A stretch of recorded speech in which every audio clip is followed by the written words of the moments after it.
Hello दोस्तों, स्वागत है आपका हमारे चैनल पे। तो आज हम पार्ट 2 के साथ आए हैं, बट वीडियो थोड़ी डिले हो गई थी। उसके लिए आई एम वेरी सॉरी क्योंकि मेरे एग्ज़ाम्स चल रहे थे। तो अब कंटिन्यू करते हैं हम। तो लास्ट वीडियो में मैंने आपको मम्मी की कीमोथेरेपी की जर्नी शेयर करी थी। इस वीडियो में मैं आपको बताने वाली हूँ मम्मी के ऑपरेशन के बारे में और रेडिएशन के बारे में, कैसा फ़ील होता था। तो ये कुछ फ़ोटोज़ हैं मम्मी की ऑपरेशन वाले दिन की, क्योंकि जिस दिन ऑपरेशन था मम्मी का उस दिन मम्मी का बर्थडे भी था।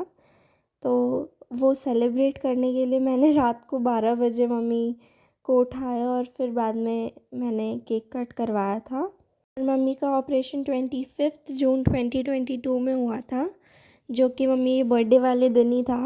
और मम्मी काफ़ी घबराई हुई थी उस टाइम पे, क्योंकि ये बहुत बड़ा ऑपरेशन था और डॉक्टर्स ने पूरी ब्रेस्ट निकालने के लिए बोला था, क्योंकि इन फ्यूचर कोई रिस्क नहीं ले सकते, क्योंकि कैंसर वापस आ सकता है अगर छोटा ऑपरेशन करते तो। और ये मम्मी के नेल्स हैं, उस टाइम पे कितने काले थे। ये सारी कीमोथेरेपी की वजह से ही थे, जो कि मैंने लास्ट वीडियो में आपको एक्सप्लेन कर दिया था। आप ज़रूर जाके देखना। और मम्मी का ऑपरेशन 3 से 4 घंटे में हुआ था। सुबह 9 बजे गई थी मम्मी और 1 बजे बाहर निकली थी। और फिर बाद में मम्मी का डिस्चार्ज हुआ था 2-3 घंटे में। फिर हम हमारे रूम में आ गए थे और ये पाइप लगा रखी थी मम्मी को, 2 ट्यूब्स थी जिसमें सारा डर्ट कलेक्ट हो रहा था और हमें उसे मेजर करना था कि कितना ब्लड निकल रहा है और जो भी डर्ट वगैरह है वो कितना निकल रहा है। फिर हमें डॉक्टर्स को बताना था कि इतना इतना डर्ट निकला है। फिर हम लोग 2-3 दिन बाद हम लोग घर आ गए थे। और फिर बाद में सारा टेक केयर करा मम्मी का अच्छे से। नहाना भी था उस टाइम पे और डॉक्टर ने बोला था कि अच्छे से नहाना है, जो भी साबुन वगैरह या बॉडी वॉश जो भी आप लगाते हो वो अच्छे से ऑपरेशन की जगह से भी साफ़ करना है आपको। फिर हमारा नेक्स्ट अपॉइंटमेंट डॉक्टर के साथ 12 जुलाई को था। तो हमें एक ट्यूब निकलवानी थी मम्मी की। और जब रास्ते में हम जा रहे थे तो हमारा बहुत बड़ा एक्सीडेंट भी हो गया था। मेरे मामा जी भी साथ जा रहे थे, उन्हें ज़्यादा चोट लगी थी और मम्मी को ज़्यादा लगी थी। मम्मी को राइट साइड में ही ऑपरेशन था और राइट साइड में ज़्यादा चोट लगी थी। सिर में भी चोट आई थी और कान में से भी खून आने लग गया था। और पापा ड्राइव कर रहे थे तो पापा को भी चेस्ट पे लगी थी और मैं पीछे बैठी थी। मेरे सिर पे भी चोट आई थी और मेरी कमर में भी चोट आई थी। बट अब ठीक है सभी। फिर हम डॉक्टर के पास चले गए थे और मम्मी को 2 दिन एडमिट रख रखा था, क्योंकि ब्लड आया था कान में से और सिर में चोट आई थी। तो मम्मी 1 हफ़्ते तक, जब घर आई थी 1 हफ़्ते तक मम्मी कुछ बोल भी नहीं रही थी। सिर्फ मामा जी के बारे में पूछ रही थी कि कहाँ पर हैं, कैसे हैं, ठीक है या नहीं है। क्योंकि मम्मी को इतना याद था कि हम लोग डॉक्टर के पास जा रहे थे और उसके बाद कुछ याद नहीं था। तो मम्मी पूछ रही थी कि मामा जी ठीक हैं क्या, कहाँ हैं सभी, हम घर पे कैसे हैं। और फिर मम्मी की एक ट्यूब भी निकल गई थी और घर पे आ गए थे हम। फिर मम्मी को जो सिर में चोट आई थी उसका ट्रीटमेंट लेना पड़ा 15 से 20 डेज़ तक।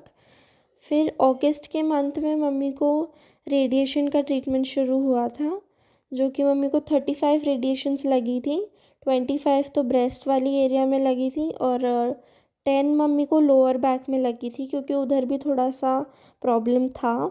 तो जब मम्मी रेडिएशन लेती थी पूरा जो एरिया था ब्रेस्ट का वो ब्लैक हो गया था और थ्रोट के पास भी आप देख सकते हो थोड़ा सा कालापन है, वो रेडिएशन की वजह से ही था। फिर मम्मी का मेरे बर्थडे के पास, मेरा बर्थडे 22 सितंबर में आता है, तो तब मम्मी का 1-2 दिन पहले ही ट्रीटमेंट ख़त्म हुआ था और मैं पूरा ऐसे विश कर रही थी कि मम्मी का ट्रीटमेंट मेरे बर्थडे से पहले ख़त्म हो जाए।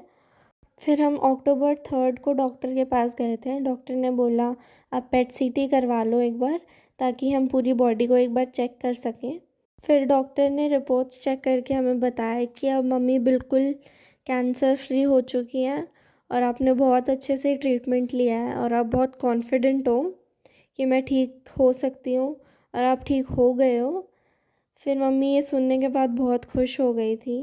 फिर डॉक्टर ने हमें ये बताया था कि 5 इयर्स तक मम्मी को इंजेक्शंस लगवाने पड़ेंगे बिकॉज़ ये कैंसर के ट्रीटमेंट का ही पार्ट है, ताकि आगे इन फ्यूचर कैंसर दोबारा ना आए।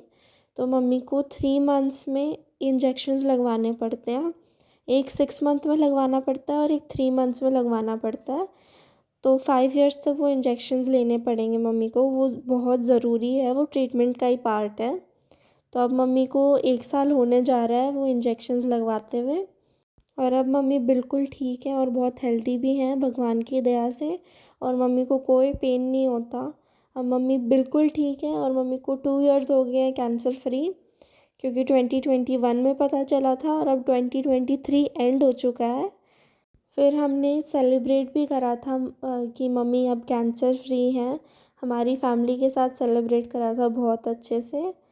तो मैं आपको ये भी बताना चाहती हूँ, जब मम्मी का ट्रीटमेंट क्लियर हो गया था, सब कुछ अच्छी गुड न्यूज़ आ गई थी, तो फिर आ गए थे मेरे बोर्ड एग्ज़ाम्स। मैंने 12th के बोर्ड एग्ज़ाम्स दिए थे, वो भी बहुत मुश्किल से, बिकॉज़ मैं 2 से 3 मंथ्स तक मैं स्कूल नहीं गई थी, क्योंकि मम्मी का ऑपरेशन वगैरह भी हुआ था और रेडिएशन के टाइम पे भी मैंने बहुत छुट्टी लगाई थी। तो मैंने रात को 2-2 3-3 बजे तक पढ़ के मैं पास हुई हूँ बहुत मुश्किल से। फिर मैं 12th में पास हो गई। फिर मम्मी पापा की एनिवर्सरी आई थी, जो कि हमने बहुत अच्छे से सेलिब्रेट करी थी, और जो पीछे आपने फ़ोटोज़ देखी हैं वो मम्मी पापा की एनिवर्सरी की थी। फिर हमने मम्मी का हेयर कट भी करवाया था। मम्मी को ज़्यादा छोटे लेंथ नहीं चाहिए थी, हमने थोड़ा थोड़ा ही कट करवाया था। और ये मेरे मामा जी हैं जिन्होंने हमारी बहुत हेल्प करी है और मम्मी का बहुत ध्यान रखा है। पूरे ट्रीटमेंट के दौरान ये हमारे साथ थे और इन्होंने बहुत ध्यान रखा है मम्मी का और हमारा, और बहुत सपोर्ट भी करा है। और ये कुछ करवा चौथ की फ़ोटोज़ हैं। मम्मी देखो कितनी प्यारी लग रही हैं और पापा भी कितने हैंडसम लग रहे हैं।